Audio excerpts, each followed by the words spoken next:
throughout Asia and Europe, Americans have the undeserved reputation of being authors of the most materialistic civilization that ever existed.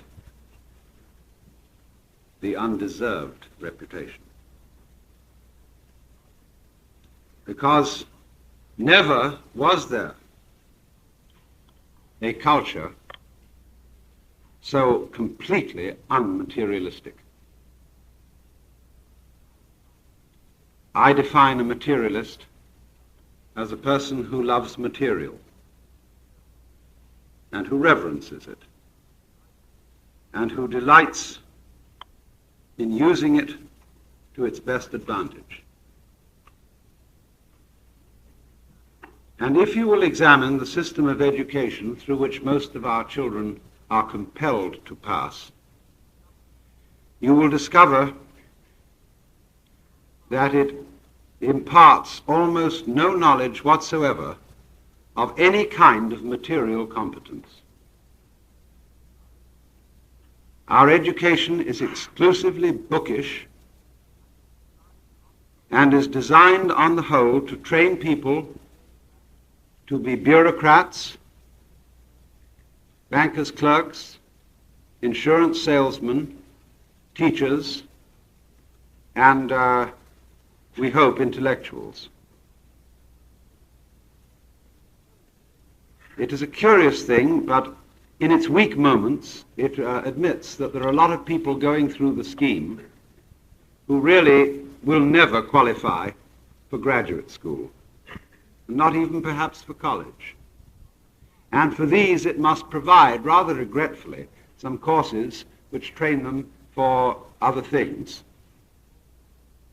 It's always a joke among Europeans that in American colleges you can get an AB, you can get credits towards an AB for courses in basket weaving.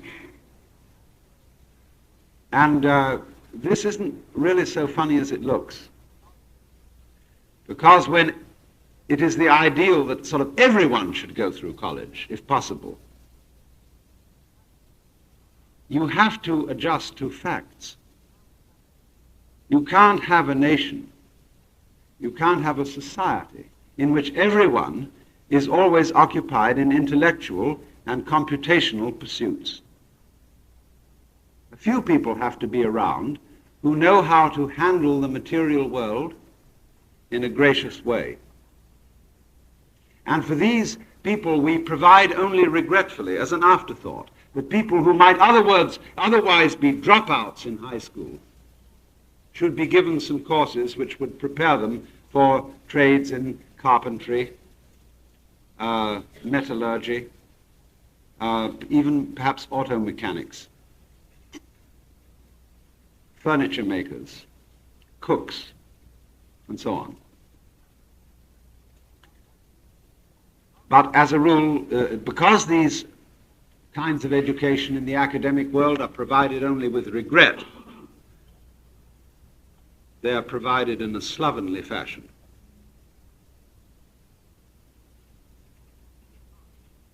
We simply do not relate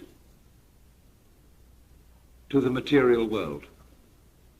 And we are increasingly lacking in any kind of competence in handling physical matter, except in such far-out cases as people who make jet aircraft and certain very sophisticated types of scientific instruments, where it is absolutely necessary that there be the highest degree of mastery.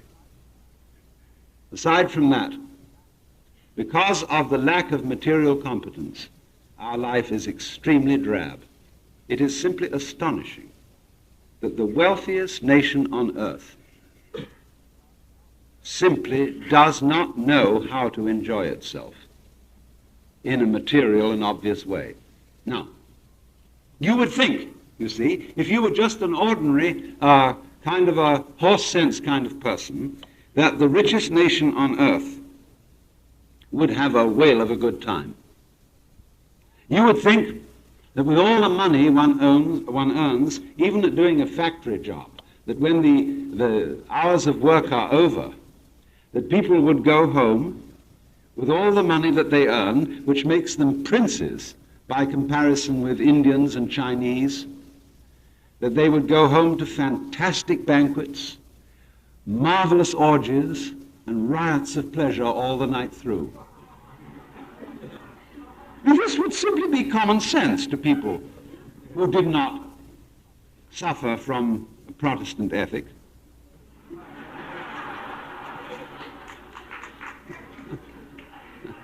But in fact, what happens is this, that we've got life strictly divided into two categories, work and play.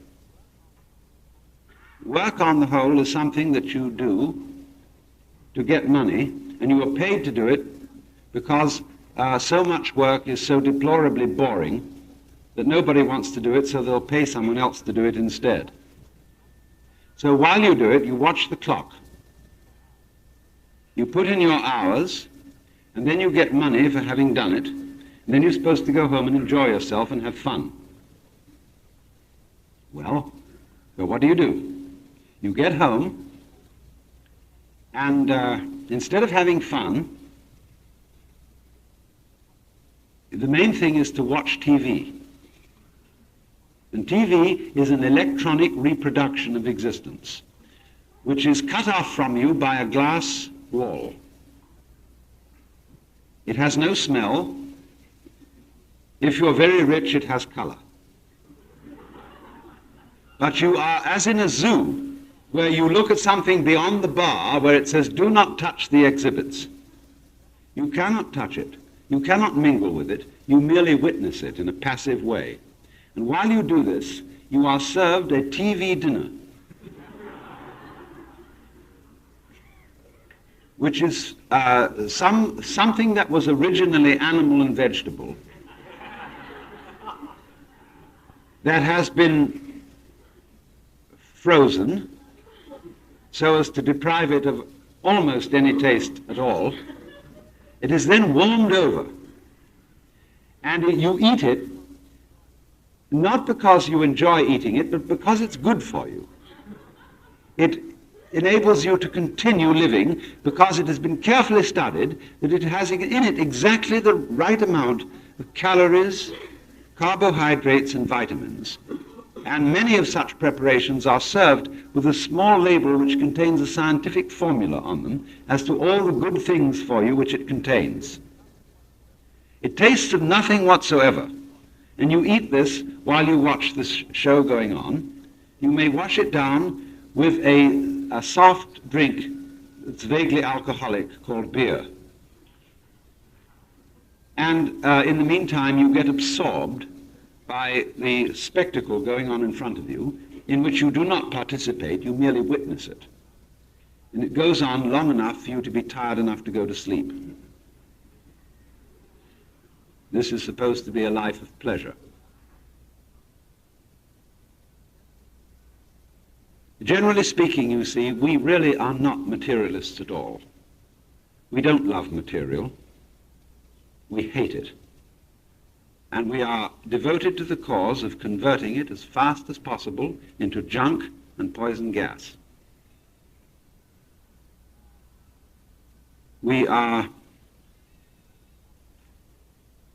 not people who love time, which is one of the measurements of material, and space, which is another. We want to abolish it. We want to get as fast as possible from one place to another, to get rid of space and to get rid of time. And the result of this is, of course, that as we get rid of space and time, as we make all places almost immediately accessible by jet aircraft, all places become the same place. So naturally the tourist who is beguiled into taking a holiday in Honolulu asks, is Honolulu still somewhere else? Is it still a land of girls in hula skirts and naked breasts and palm trees and luau's and so on? Well, they'll make it like it is, vaguely, but of course it isn't. Honolulu is the same place as Coney Island, Atlantic City. Tokyo is just the same. It is simply an extension of Los Angeles, one of our suburbs. Because the faster you can get from place to place, the more you have conquered the limitations of time and space. The more everywhere is the same place. So the differences between different cultures, the differences between people, the things that we want to see when we go to foreign places are increasingly unavailable, except as something provided in a phony way for the entertainment of tourists to deceive them into the idea that they really did get somewhere else.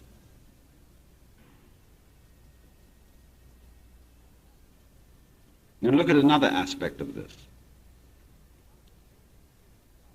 One of the basic things about material existence is, of course, eating, food. And as I just indicated, we eat, as in the case of the TV dinner, food that is good for us. You know, it's always said that the French eat with gusto, but the British eat apologetically. And we've inherited the British tradition. We eat, in a way, it is rather animal to eat. It's a little vulgar that you have to chew food and stick it down into your stomach, and it passes through your intestines, and so on. That's rather degrading. It means you are, after all, an animal, not simply an angel. And therefore, there should be good reason for doing this vulgar act. And the good reason is that it's healthy. And therefore, when you eat food, really, ideally, it should all be concentrated into a pill so that you wouldn't have to waste time, valuable time, over meals, but take in the necessary ingredients for the rather shameful fact that we have to exist in physical bodies, and get rid of it. And so, therefore, when you study in general the art of cooking in the United States, from coast to coast, it is pretty poor. It is not something that is done out of love, but something that is done out of duty. And so we are great adepts in what I will call eating the menu instead of the dinner. Because the dinner itself is thrown together in a hurry. It's simply a job. All sorts of people who have a certain amount of professional training cook, not because they like cooking, but because it's a job through which you can make money. Money which is perfectly abstract and inedible. This is a fallacy, you see, this division between work and play. That anybody who regards being a cook in a restaurant as something which is simply a job which you have to do in order to make money, and therefore can go out and have fun in something else besides cooking, has been absolutely deluded.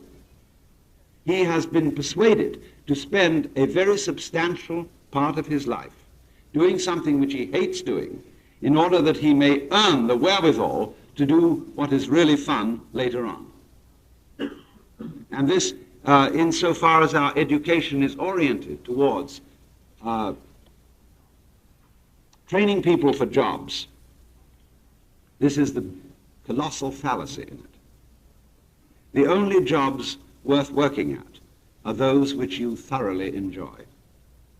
And it is possible to enjoy thoroughly being, say, a cook in a restaurant, if you are allowed to take delight in it and to reverence the fish, the flour, the vegetables, the fruit which are provided for you to work with. But as things stand, what happens is exactly the reverse. You go into a restaurant where they give you a menu which probably has colored photographs on it of each dish. And it says something like this: filet of Colorado mountain trout, fried to a delicate golden brown in breadcrumbs, garnished with fresh garden peas, French fried potatoes, and lemon wedge. The last time I encountered this, it was in a restaurant where they had the nerve to keep an open kitchen. And when I saw the so-called filet of Colorado mountain trout, incidentally, this was in Wyoming, it was a severe rectangle of some off-white substance which rattled when it hit the griddle.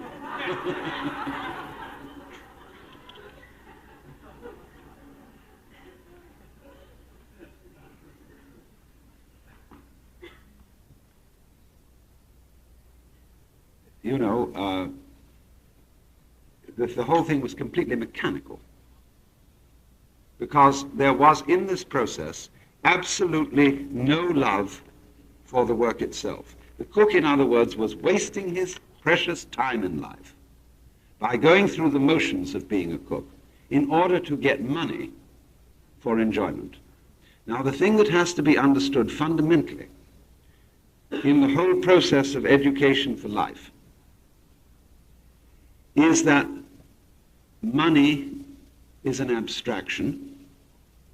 It cannot of itself buy any pleasure whatsoever, because all pleasures involve skill and love.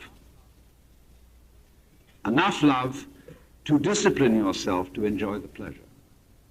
I live in, as was told you in the introduction, in Sausalito, which is a lovely waterfront town north of San Francisco, and we have harbors galore, filled with pleasure craft, sailing boats, motor cruisers, which for the most part nobody ever uses except for cocktail parties aboard when they're tied up.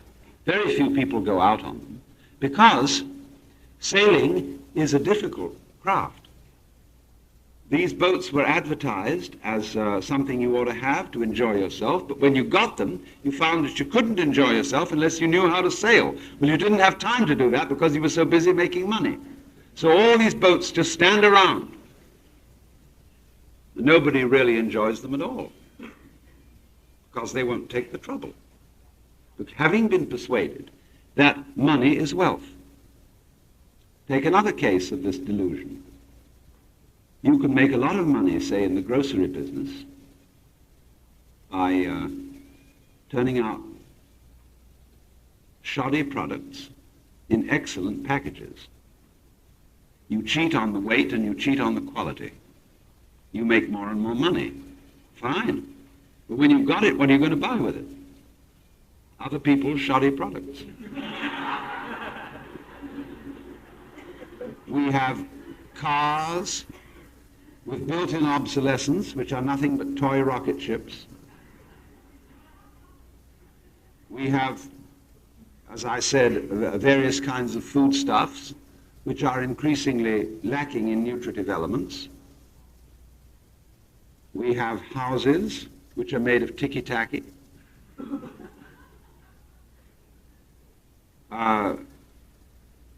We have entertainment, in which there is no participation. You're not allowed to join, you just watch. We have,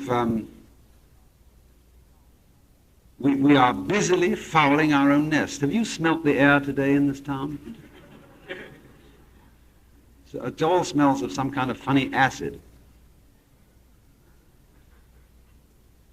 And this is supposed to be people who are rich and wealthy and know how to enjoy themselves. It's a farce. And to some extent, the reason for this farce is the whole philosophy of education through which our children are being processed. I want to look at this, but I want to look at it first of all from the standpoint of bringing up children in this culture and the whole structure and nature of the family, because that's where the puzzle begins. Have you noticed that over many years,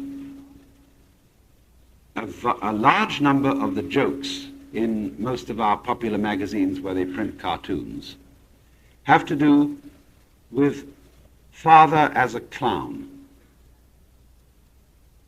Take Dagwood in the comic strip. The incompetence of Dad, who is always some kind of an idiot, whereas Mom has to handle the real problems of the family and is therefore the realist in the picture. Dad is a clown. Why? Because he goes away to a mysterious place called the office or the factory, in which the family as such have no part and no real interest. He brings back a thing called money, and they want more of it, see, back at home. They don't care how you get it, just so long as you bring it back, because they're not interested in what you as a man do. And when you come back from the various rat races in which you are engaged making money, you are supposed to be a good pal to the children. Play with them and look after your wife and appreciate what she's done all during the day. But they have no interest in what you do. They couldn't care less. And furthermore, you as a father and you as a mother are expected to live for your children. Americans have an enormous sense of guilt because they have not done right by their children. And they're trying more and more to do right by their children. And they always feel they haven't quite succeeded somehow. We are child-centered families. Guilty, constantly feeling guilty because we haven't brought them up. And therefore we call in every kind of specialist and expert and advisor to tell us what we should do with our children. The difficulty is that the family as an institution is not surviving in industrial culture. It is an institution designed for an agrarian culture.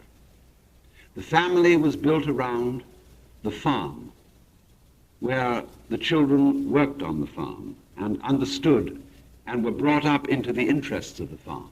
The small shop or the workshop, such as you find in an agrarian culture. It's fascinating to notice today the transition from agrarian to industrial culture in a country like Japan, where it's been extremely rapid. Let's take the craft of carpentry in Japan. The Japanese have been some of the best carpenters in the world, absolutely marvelous, knowing how to make the most complex joinery constructions without even using a blueprint, doing it by feel and by eye. In order to train a person to do this kind of carpentry, he has to begin to learn when he's 7 years old. But as it is now, because Japan has transferred to being an industrial culture, you may not bring up your child in your profession as a carpenter. You have to send the child to school where it can learn to be an insurance salesman. The child gets through school, goes through high school. When the child gets out, it's not interested in carpentry, it's interested in girls. Has to fool around with that for a while and then get married and then begin to learn the carpenter's trade, and it's too late to be anything but somebody who follows the blueprint.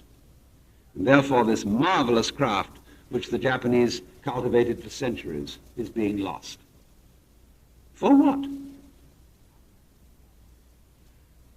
I know many carpenters in the United States today who take enormous pride in their work, who love to produce a beautifully finished object made of wood, but they cannot find jobs because no employer can afford that time for his workmen to finish a product. It has to be turned out looking good on the surface with a sort of veneer and varnish, but anything thrown together on underside.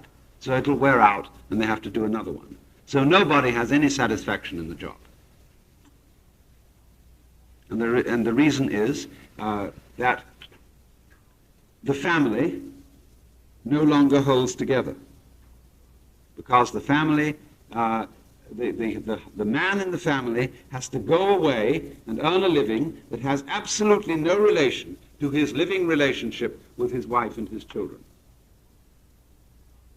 And therefore, naturally, he's regarded as a clown. when he comes home, he's not really a very good pal to his children, because the children would find a real relationship with their father in joining in his work with him. Every little child wants to join in his parents' work. They go into the kitchen. They would much rather play with the pots and pans than anything else. They want to help. They naturally want to join in, but they cannot. And therefore, instead of being allowed to join in with the real work of their parents, they are given propitiatory objects called toys. You may have a toy stove. You may have toys, dolls, and pretend that they're babies. You may not actually look after the baby because there might be an accident. So the children are propitiated with every kind of fake plastic thing that adults are supposed to use.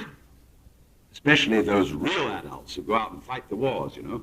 Then they have the plastic gun. And the children are not satisfied with this. They are absolutely frustrated with it because all these toys fall apart in a hurry. They don't really work. They don't do what's expected of them. They are not real. And the child knows they're not real. And you should see Christmas Day, when you really think about Christmas Day in the average family, and realize that after the children have opened all their fake presents, which were dolled up to look as if they were the treasures of princes, and they get the plastic toys and they find everything doesn't work. And by time for Christmas dinner, they're in a screaming tantrum because they know inwardly that they've been insulted. They are not allowed to participate in the real world. You are children. See? You don't really count.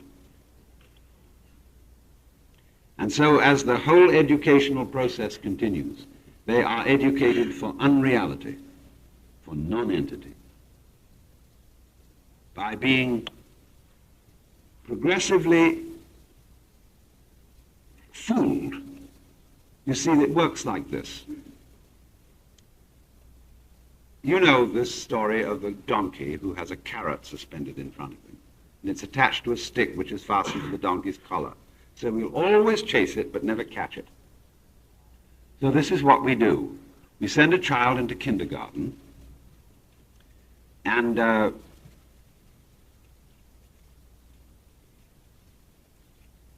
make him literate, more or less. Run, spot, run, all that. And then the inducement is, if you learn this, you'll get into first grade. And wowee, if you do well there, you'll get into second grade. And so some of the kind of a come-on, see? You'll go through the step-by-step educational process, and there's going to be a big event when you get out of grade school and you go to high school. And the pace is coming on now, see? And you're going to get step-by-step up through high school because of something at the end of the line. You haven't got it yet. But there's a thing coming. Go to college. Whew. Made it that far. And step by step you go on and you get to graduate school. If you're smart at this point, you stay there.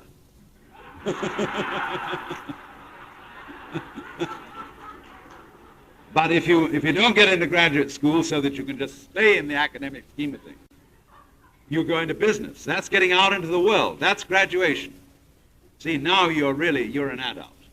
Well, then the first thing is you get into a sales meeting where they say is make that quota. And if you do, they're going to give you a higher quota. And if that thing is at the end of the line, it's there, and all the advertisements say, well, by the time you earn this and get that, you'll be able to have the right kind of car, the right kind of speedboat, the right kind of track lot, the right kind of clothes and everything, the right kind of drinks, and you'll be there. And finally, you work along at this, you're earnest, and about the year of 45, you end up as vice president of the company, maybe president. And you say, I've arrived. I'm there. But I feel vaguely cheated because I feel just the same as I always felt. I'm there, but I haven't caught up with that thing I was always promised. And suddenly an insurance man comes around and says, wait a minute. You're going to retire at 65. We got a program for you. so that you'll be just right. When you're 65, you'll be able to drop all this business and do what you really want to do. By that time, you're not interested. Prostate trouble, bad teeth. Oh, you're just falling apart because you ate all the stuff that you were making to make money with. And money goes nowhere, it's absolutely useless. So you end up feeling you've been cheated. And the reason was simply this, that education was regarded as a process of preparation for something which never happened, never is going to happen. But you were always getting prepared for life.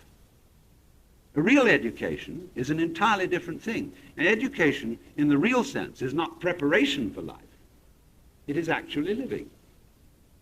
It is It is the child participating in adult concerns and doing it now and realizing that the point of the process in which the child is engaged is not to prepare the child for the future, but to enjoy doing the thing today. Because the whole point is that there is no point whatsoever in making plans for the future except for those people who are capable of living in the present. If you are not capable of living in the present, plans are useless. Because when those plans come to fruition, you will be incapable of enjoying that fruition. Don't worry. If you are not capable of living in the present, don't make any plans. If you are capable of living in the present, then some plans may be useful, because they will produce something which you can enjoy and take part in. But it seems to me that the absolute point of any educational system that has any worth whatsoever is the progressive allowing of children to participate in activities that adults consider real and important. And that should begin very early. Instead of saying to children, no, you go away and play while we do what's important, let them in on what we consider important at once. But this is very difficult in what we call the child-centered family. If you regard what you do in life as not say, your profession, your vocation, your job, if you regard that merely as a means to an end, supposing you are making money in a factory, producing something worthless and trashy, but it pays, and you justify this on the grounds that it will give you money to bring up your children to do something better than you are doing, you are fooling yourself.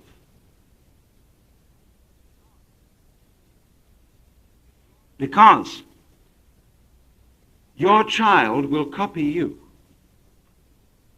And if you exist simply to bring up your children for something better than you have, then your children will do nothing but exist to bring up their children to do something better than they have. And they'll always be frustrated.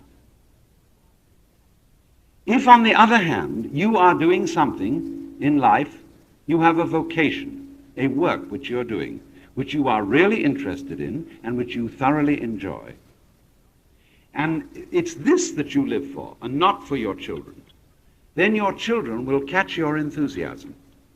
And they, in turn, will find something that they can live for and be really interested in, and in turn, their children will become interested in it.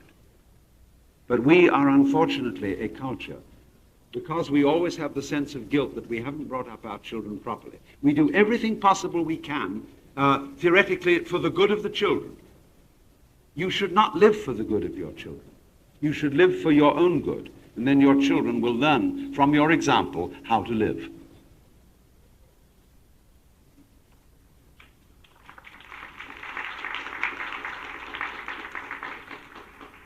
So then,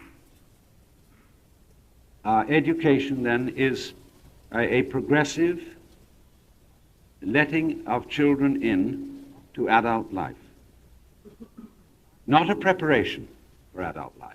The whole idea of preparation should be discarded. There is simply increased participation in what we're doing. I have just come from Mexico, from a very primitive area, where the educational system is sloppy, thank goodness. And I watch builders at work, and they're wonderfully skillful with brick. Here are the older men working on a house, surrounded with little boys, who are their children. And the little boys are running errands and doing things, and they are learning how to build while they help their fathers. And they feel one with their fathers. Dad isn't some obscure being off there who they occasionally meet in the evening and who does something completely mysterious and is supposed to chum up with them on a purely play basis. See, what it is in our family is Dad comes home and he plays with the children about something trivial. He reads them a story about the mousie and the teddy bear. And having done that, he's satisfied his duty, he's done his penance, having had them. And but these so-called primitive Mexicans have their children working along with them. And those Mexican children, I'm not, of course, speaking of Mexico City and the great industrial slums of Mexico. I'm speaking of a very far-out village where they're mostly Indians. Those children are not children in the sense of cutie children. They're little men, the boys are, with a curious competence and a curious wisdom. Little men who can be trusted to do all kinds of things, but they are really related to their parents because they are engaged in the same work as their parents. But you see, we have abandoned all responsibility for our children by sending them away to be educated by other people and other children, especially by other children. All equally, it's the blind leading the blind. And so we are increasingly oppressed by guilt that we somehow haven't done right by our children, and we want to give them the best that we can have. But the whole trouble is we are, may I say, ass backwards. We are living for the children with nothing to give them because we do not have a real enthusiasm for our own vocation or profession or whatever it is in life. If you make it central, the idea of the Hindus of yosvadharma, or in the Christian terms, vocation, and that's the thing you really live for, not children. If you really have that with you, the children will catch it from you and be inspired by it and join in with it. But the problem is, you see, that in industrial culture, there are very few opportunities to bring about that state of affairs. Imagine going to the bank and bringing your children along with you to peek over the counter while you hand out the cash, put in the checks. You see, in any important thing we do, we get rid of our children. We get the babysitter. And when we're going to have fun in the evening, get the babysitter and keep the children out of it, for heaven's sakes. And this is simply symbolic of the fact that children are utterly excluded from real life. And they are put in these completely artificial schools where they learn to be cerebral and merely literate. They learn nothing of the fundamental art of handling matter. Now, what are the fundamental arts that we need in this life? If we are to be comfortable, if we are to enjoy ourselves, we need good food, well cooked. Isn't that fundamental? Do you live to eat or do you eat to live? Both, of course. But if you don't live to eat, the food that you eat won't be very nutritive to enable you to eat to live. You won't take any trouble over it. You won't love it. Look, when you get materials, you've got some onions. you've got some fish, you've got a slice of beef.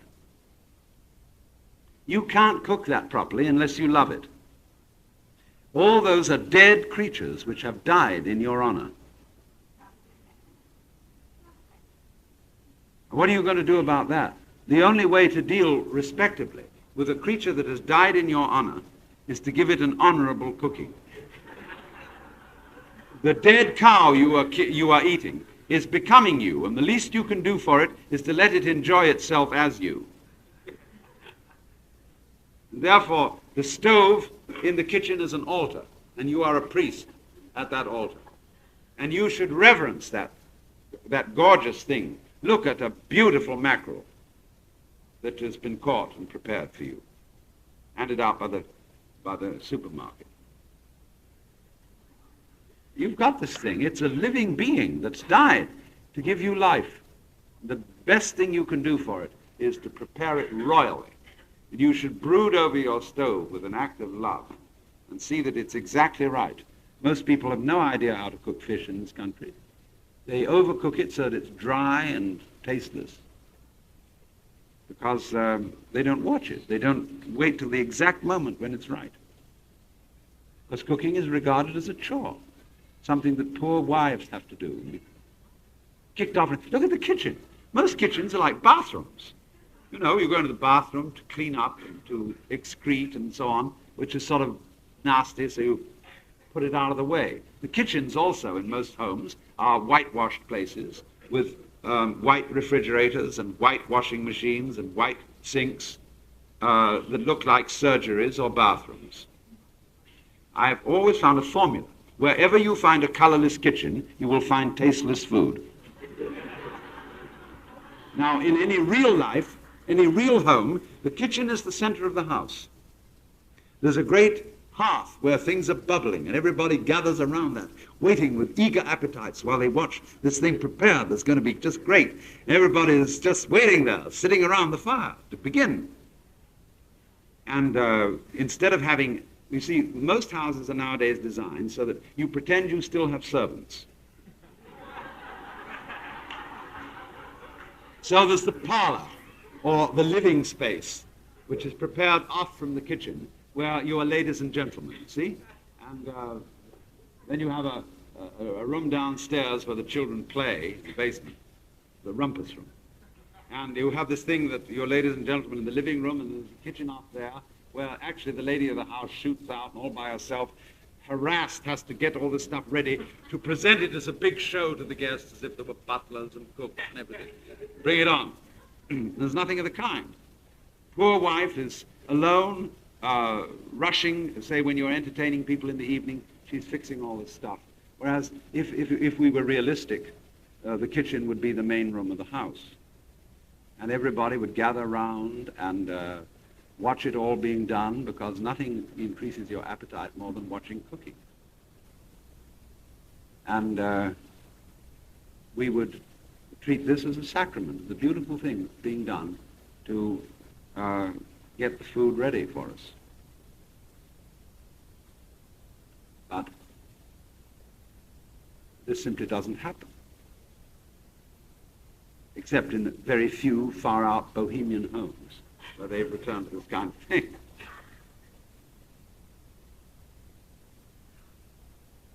So cooking, then, is one of the arts of material competence. And we do not teach it. You take a course in home ec, dietetics and so on in the average school, high school or college. It doesn't teach you how to cook. The class of dietitian and the class of cook are mutually exclusive, because the dietitian is taught to measure everything with a test tube, whereas a cook is taught to measure everything with a tongue. And you may have the right amount of this chemical, that chemical, and the other chemical in the food that you're cooking. But unless it is cooked with love rather than chemistry, it will give everybody indigestion, and their hair will fall out. What's another important thing in life of material competence? Well, obviously the house itself, the home, the building, the place you live in.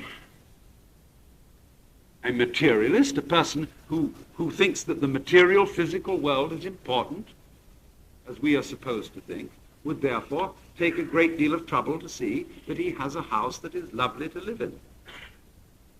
Take a look around Los Angeles. We're living in clapboard, thrown together places that are an insult. We have ruined the Hollywood Hills here by leveling them off into terraces so that you could put the kind of houses that are designed to be built on a flat area. And they're put on the hills, and then the water courses are all changed, and when it rains heavily, all right, Kim Novak's house is inundated with mud, which serves her right. I'm sorry, I liked her very much, but she shouldn't have bought a house like that,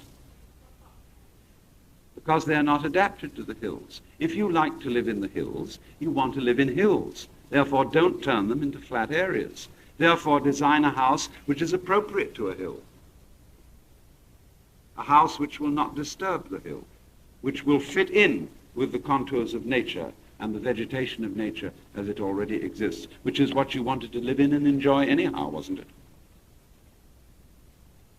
Take another important aspect of material life, furniture. Have you ever looked at the furniture in Dagwood's home? You know, it's really one of the things that we suffer from is we have too much furniture. We have these enormous couches and armchairs that look like they were gun emplacements. And overstuffed monsters of things. And all kinds of fake antiques. And fake modern stuff, too. Because it's simply things that have been thrown together by people who didn't like doing it. Much better to have a very few pieces of furniture made by an artist who enjoyed making it than all sorts of claptrap that was thrown together and is always invariably advertised to be more than what it is and causes frustration, bitterness, and disappointment and a sense of having been cheated when it all falls apart and the drawers stick. And we have amazing pretentious beds, all sorts of headboards and ornamentations, and they are impossible to move around. When it comes to moving house, they're in a great weight and an inconvenience, and unlike practical materialists such as the Japanese, we never learned how to sleep comfortably on the floor. Well, what else is important from the point of view of material competence? Well, we've considered, well, let's think of clothes. That's important. Here we come across something fantastic. We just don't know how to dress. All men in the United States, with some exceptions on the West Coast, look like funeral directors.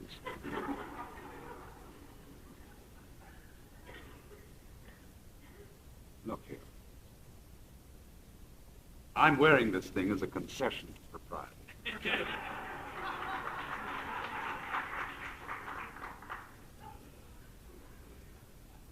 I don't know what's the matter, but it absolutely is a violation of the nature of cloth.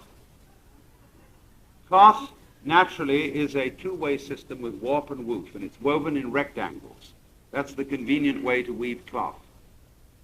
And therefore, cloth is straight stuff, which will hang upon the human body with great dignity and fall naturally into folds if made in, say, the form of a Japanese kimono.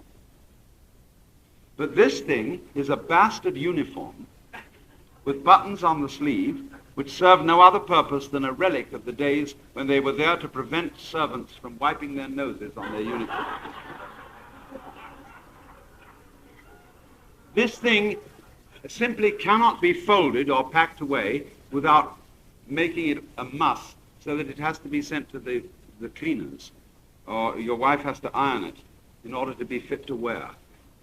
Because it is a fate which is designed to fit the human body, to fit the contours of the male figure, which is not in the nature of cloth. Cloth should hang on you, and then it is dignified. But when it is shaped in this way, it doesn't fit you. You have violated the nature of cloth. And therefore, you've got yourself a kind of a silly garment. And furthermore, it is not comfortable. Let's take, for example, trousers. Trousers are designed for women, not men. Not all women look good in trousers. But certainly they are very uncomfortable for men. Men should wear freely flowing skirts because that suits their anatomy. But we could consider that sissy for purely abstract reasons. We wear all kinds of complicated neckties and buttons and everything to make us uncomfortable. And furthermore, our clothes are mostly badly sewn, rottenly put together, and very quickly fall apart. So that if you want really good clothes today, you must buy them from peasants. You can go, for example, to Mexico and get gorgeous woolen clothes, serapes, sweaters that are absolutely beautiful. You can still go to the Orient and buy magnificent clothes made by people who enjoy making. Whereas here, we dress in a colorless, drab way. And we wear this symbolic necktie, which is really a noose which is strangled with. We, in other words, don't enjoy clothing. We ought to enjoy clothing. What's the point of going around in clothes unless you enjoy clothes? What else is a matter of fundamental material competence that everybody ought to know about? Well, let's take lovemaking. That's very fundamental. But this is something that our children learn through whispered hearsay, or through a few courses in hygiene in high school, which tell the bare facts, but nothing of the art. And this is picked up in a sloppy, slovenly way because of this weird, here is the real payoff in this culture, where we say we are materialists. Ha ha. In fact, what happens is this. Everything to do with sexuality is regarded as fundamentally dirty. It's associated with the toilet. And therefore, it's something basically prohibited. But men brought up in the WASP culture know that it's really supposed to be fun, and so they sort of snicker about it. And it's always on the side. It's something that you don't really enjoy unless you feel it's dirty. And you're doing something you're not supposed to do, then it's kind of fun. And so there's a perpetual hypocrisy play about the whole thing. And nobody ever, the most banned, the most reprehensible thing you could do in this culture is to come out, say, with a book on the art of loving, which would be comparable to a book, say, on the art of music or the art of cooking, that would be beautifully instructive, to show every subtlety, every loveliness that is possible in the contact between male and female, that would be serious, that would be almost religious in its approach to the subject. That would be the most dangerous book imaginable. Because it's all right so long as it's dirty. It's all right so long as it's filth. But the moment it's something that is really important and really reverenced, then we're afraid. And this is the test of the whole thing. This is the root of the matter. This shows where we are not materialists and do not love material, do not love mater, the mother, materia. So as a result, we have a culture which, instead of being materialist, is abstractionist, which, for example, confuses money with wealth. You know the situation, you go to the supermarket, you fill your little cart with all sorts of goodies, and you push it up to the counter, and the girl goes clickety, clickety, clickety, click, and a long, long strip comes out. And she says, please, $30.25. You feel depressed. Not perhaps because you thought you were paying too much for what you got, but you lost $30.25. Your bank balance went down, see? But instead you've got the cart full of the stuff you're going to walk out with. The real wealth is in the cart. You know, not mentioning how much of it is fake, but it is essentially, that is your food. That is the stuff you're going to live on. And it's in your cart and you're going to go away with it. But you lost the money. So in other words, the abstract thing, the amount of money, the figures, the status that you have, all that is more important than the actual physical situation. So likewise, going back to the subject of sexuality, the way things look, the way the girl is packaged, is much more important than what she is underneath.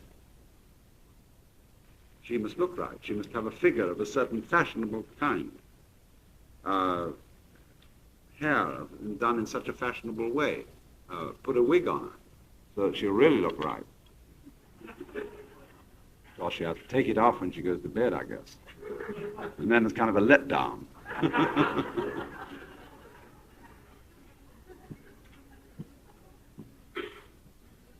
In other words, the point to understand that I'm trying to get across is that while we are priding ourselves on being masters of the material world, we have not mastered it at all, except in a few engineering dimensions where we really have done a good job.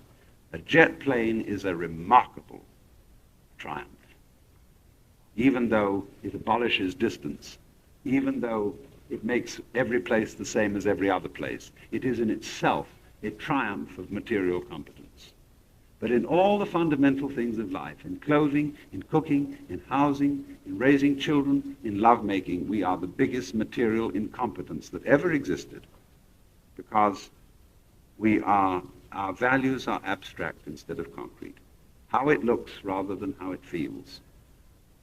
How it appears rather than how it tastes.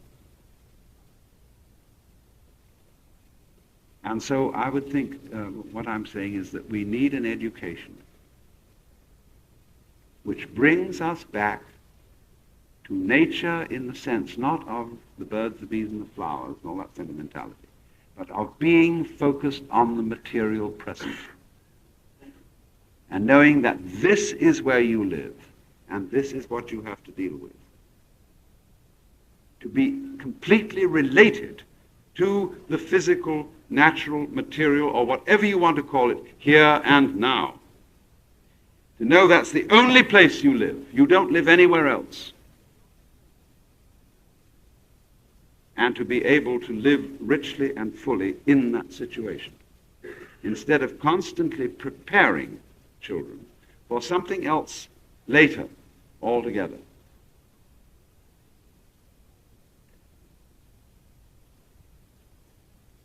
I think this means the easing of the school burden,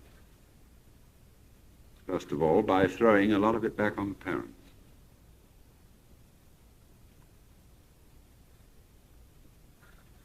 The school system is a huge babysitter system. But that in turn requires that parents be in a position to take care of their children. As it is, you see, they're engaged in occupations which necessarily take them away from their children. What does that go back to? in the line of cause and effect. It goes back to the fact that people are engaged in occupations which simply make money and which they do not really enjoy and which they do not really live with. And that is why among young people today, under 25, there is increasingly unwillingness. Corporation job hunters, people who are looking for bright talent for the corporations going around our colleges today are having an increasingly difficult time, because the brighter the student, the less they want to get involved in the traditional kind of corporate life, because that completely takes them away from any form of work which will involve the participation of the woman they love and the children they love. So people are looking for ways of living whereby they don't live this fragmented, abstract work life that is completely cut off from all the rest of their truly human associations. And so we are facing a very big revolution in which our young people want to return to reality. And even though what they do may make very little money, it will at least have the satisfaction of being an actual relationship to the real world in which we live now. I don't know the detailed answers to all that, but this is what is coming. It will be very disruptive of things as we know them. But better by far to live in contact with the actual here and now than to live a life of perpetual suspense, waiting for a gorgeous thing that's going to turn up. It never does.